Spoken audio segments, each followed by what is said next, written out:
Aqui, ó, eu já faço, então, questão de dizer quais são as matérias-primas que nós já usamos e já sabemos que dá certo.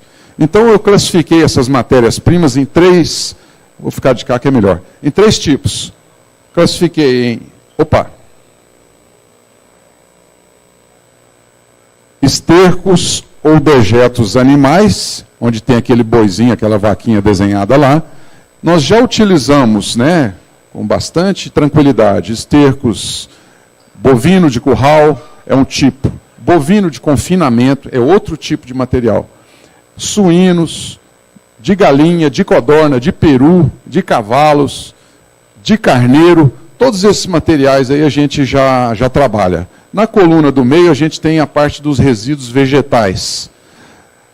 Palha seca de café, casca úmida, bagacinho de cana, torta de filtro de usina, maravalha ou serragem de madeira, resíduos de pré-limpeza, capim picado e casquinha de algodão.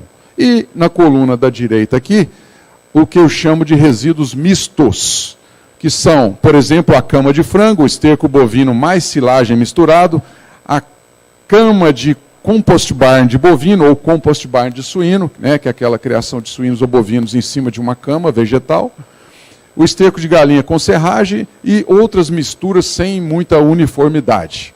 Muito bem, então essa é a gama de materiais que a gente chama assim de materiais nobres, porque não estamos aí trabalhando ainda com materiais urbanos ou de origem industrial, portanto não precisamos nos preocupar com patógenos mais complicados ou metais pesados. Todos esses materiais aí são seguros de serem trabalhados, porém, observar as características de cada um desses materiais. Se ele é fresco, ele entra numa classificação na nossa tabela. Se ele não é fresco ou novo, mas foi guardado e protegido da chuva, tudo bem. Mas se é um material já velho e guardado no tempo, ele pode ter sido compostado de maneira aleatória. Então, por exemplo, uma palha de café novinha, o café acabou de ser beneficiado, e você enlonou ela ainda seca, antes de tomar uma chuva. Isso é um tipo de material. Vai dar aí uma relação carbono-nitrogênio aí em torno aí de uns 40, 45 até eu já vi. No entanto, se você deixar aquela palha no tempo lá, tomando chuva e sol, queimando, pegando fogo, quando você for trabalhar ela como matéria-prima para fazer o adubo, ela já não tem as mesmas características, já perdeu um monte de potássio, já abaixou a relação CN, houve uma compostagem aleatória que eu não quantifiquei, eu não sei o que está acontecendo. Então, eu preciso de analisar o material velho é uma coisa, o material novo é outra coisa. Eu não preciso dizer, né, que o material novo é melhor. Muito bem. Então, feita essa separação, vamos seguir para mais uma definição simples, porém importante. É muito comum a gente escutar hoje que matéria orgânica é bom, que adubação orgânica é bom, que é tudo de bom para o solo. Só que matéria orgânica, ou adubação orgânica, material orgânico, é uma expressão muito genérica.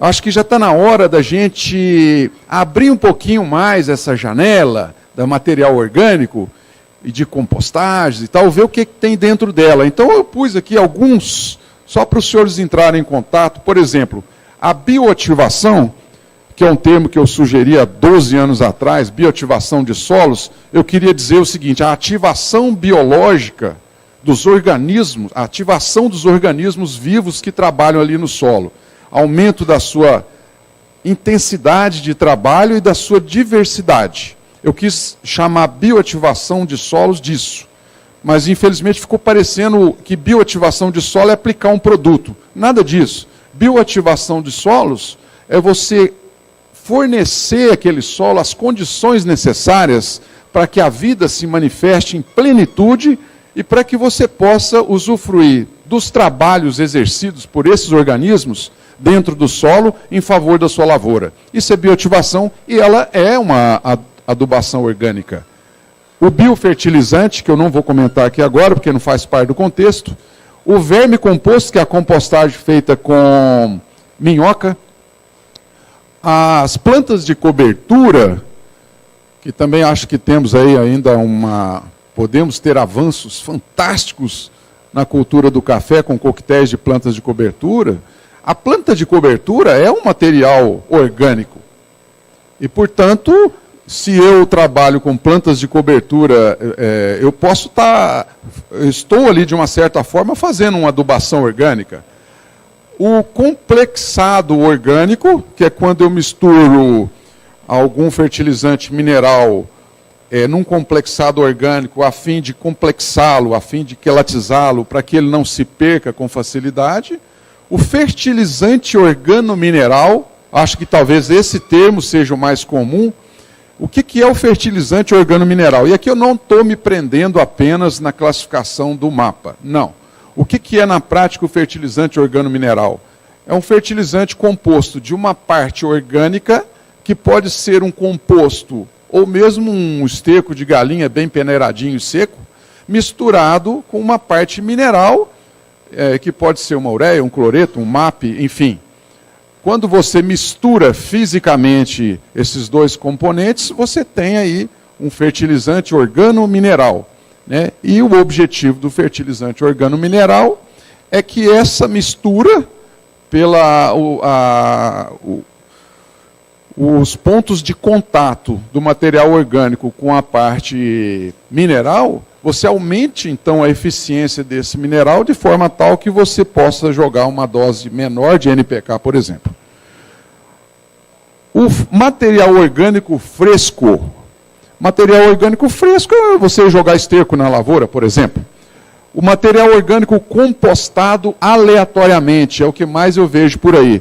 Material orgânico compostado sem nenhum controle, de forma aleatória, sem controle de umidade, temperatura, aeração, sem equilibrar a relação CN inicial. Então você tem simplesmente lá um material que foi compostado de uma forma tal que você não sabe direito o que você tem no final. Mas como, infelizmente hoje ainda, estamos avaliando adubo orgânico com parâmetros químicos, no final dessa compostagem aleatória, basta você saber lá quanto tem de NPK, não é isso mesmo? Então, por isso que eu digo que para você avaliar melhor uma adubação orgânica, você não pode usar esse óculos, você tem que tirar esse óculos químico do NPK e colocar um outro óculos, né, do sistema todo. Então, quer dizer, esse é um material orgânico compostado aleatoriamente, é um outro tipo de material orgânico, um outro tipo de adubação. Ainda temos aqui o composto orgânico anaeróbico, né, que é resultado da atividade dos micro-organismos anaeróbicos, por exemplo, num biodigestor. E, finalmente, o composto orgânico aeróbico microbiano controlado.